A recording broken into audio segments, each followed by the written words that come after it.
بسم الله الرحمن الرحيم رب زدني علما رب زدني علما رب زدني علما. And then we have after that 7 positive or affirmative attributes. And these are affirmations about God. They're not negations of qualities he does not have, but affirmation of attributes that he does have. And those 7 are life.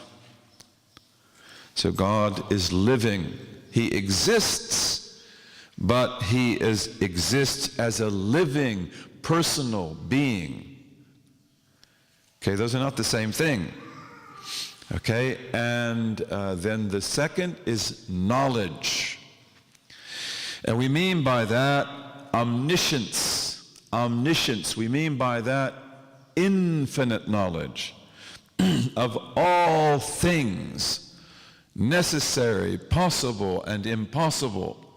Everything that is, everything that was, everything that will be, and then more than that, everything that was not but could have been, everything that is not but could be, everything that shall not be but could have been. And the second category is vastly greater than the first, because everything that exists in the world of multiplicity is a delimitation of infinite possibilities, so that that thing can be as it is in its space and time. God has knowledge of all of that. Okay, then speech.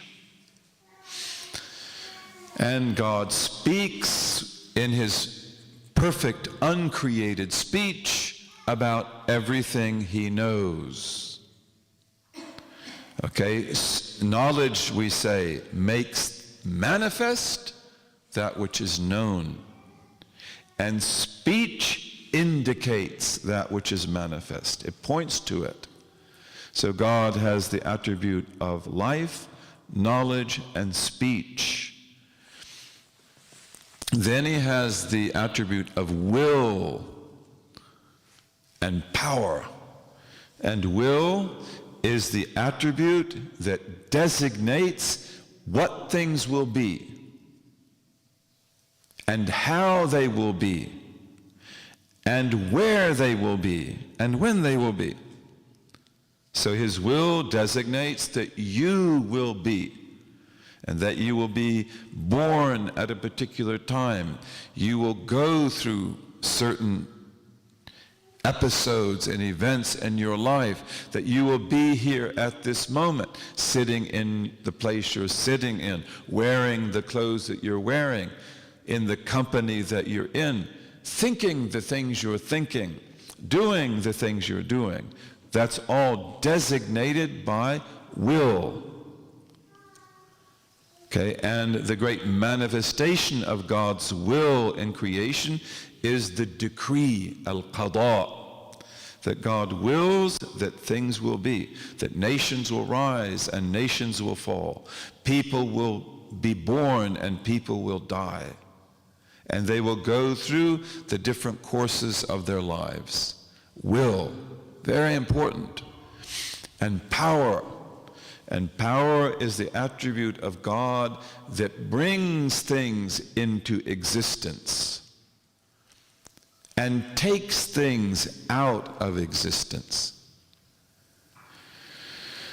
and changes things from one moment to another, giving them a different type of existence from moment to moment. Power. And power always works according to what? Will and knowledge. Infinite knowledge. And then will based on that infinite knowledge that designates that things will be in a particular way. And power then brings them into existence. And the manifestation of power in the world is what we call qadar. Qadar, destiny. Destiny, divine destiny, that God destined that you be here at this time, sitting in this place, thinking your thoughts and doing your thing, right? Destiny. And then we have the attribute of hearing and seeing. Hearing and seeing. And these are attributes which means that God perceives in every present moment everything that exists. We call that He hears it and He sees it. And He hears and sees the greatest of all, and that is God Himself.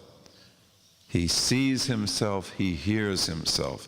He sees His act, He hears His act. Okay, so these are the 13 attributes. And when He says in the first verse that you must have knowledge of God, this is what He means. That you've got to understand these 13 attributes. And you have to understand how they work. And if you do that, then you have adequate knowledge to pass the test. And you can go much further, but this is the foundation. You've got to know this. Obligatory. That means that if you learn this, you get a huge reward because you are fulfilling an obligation.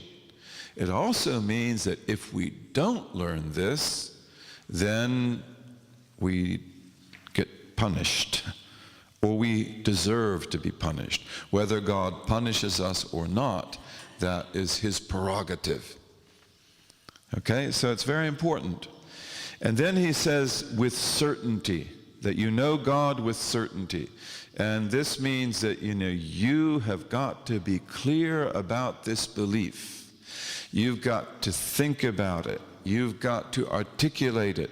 You have got to work it out in your mind so that no doubt remains. In English, we often use the word belief to mean something which is a little bit shaky or doubtful. I believe he is a good person, but maybe not. I believe that something happened, but maybe it didn't. We often use the word believe in English to indicate probability. Probably it's true. Okay, and I remember Christians, I grew up as a Christian, I became a Muslim 43 years ago, mashallah. And I remember Christians who used to tell me that when they go to church, that I go to church sort of like making payments on an insurance policy. And whether I collect on the policy, I think is 50-50. In other words, maybe when I die, there will be a garden, and there will be a judgment, and I will be okay because I went to church. And maybe there won't be. Okay, well, I'm sorry, that doesn't work. That's not, you've got to know, you've got to believe, you've got to purify your heart, you've got to use your intellect, you've got to be able to look at the world and see how it works, and no doubt can remain. As long as there's doubt there, you still haven't fulfilled the obligation. Okay, it's very important. Okay, this is very important, and this is why also one of the greatest mercies of God to us is the fact that in sending us the last of all messengers and the greatest of all messengers, sallallahu alaihi wasallam, he preserved the teaching. So the Quran has come to us just the way that he recited it. No question about that. And the hadith, the sayings of the Prophet sallallahu alaihi wasallam, have been transmitted to us with great integrity. Really. Some of them are authenticated, some of them are adequately authenticated, some of them are more weakly authenticated. But we can look at the whole body of the hadith and we can say this is solid ground. Okay, we know that the Prophet taught us certain things. No question about that. Okay, and why is this a great mercy? Because this is the gate that opens up to certainty. Okay, that when I recite this Quran, قاف والقرآن المجيد بل عجبوا أن جاءهم منذر منهم فقال الكافرون هذا شيء عجيب أإذا متنا وكنا ترابا ذلك أمر عجيب. Huh? Did I get it right? ذلك أمر عجيب. Okay, so we know this is what God revealed to his prophet. This is what our prophet recited. No doubt whatsoever. And these beautiful words we can imbibe, and they bring us great barakah, so that we can have certainty. And then we use our minds so that we can have certainty. And we use our experience in the customary world so that we have certainty, so that you walk with light. This is really important.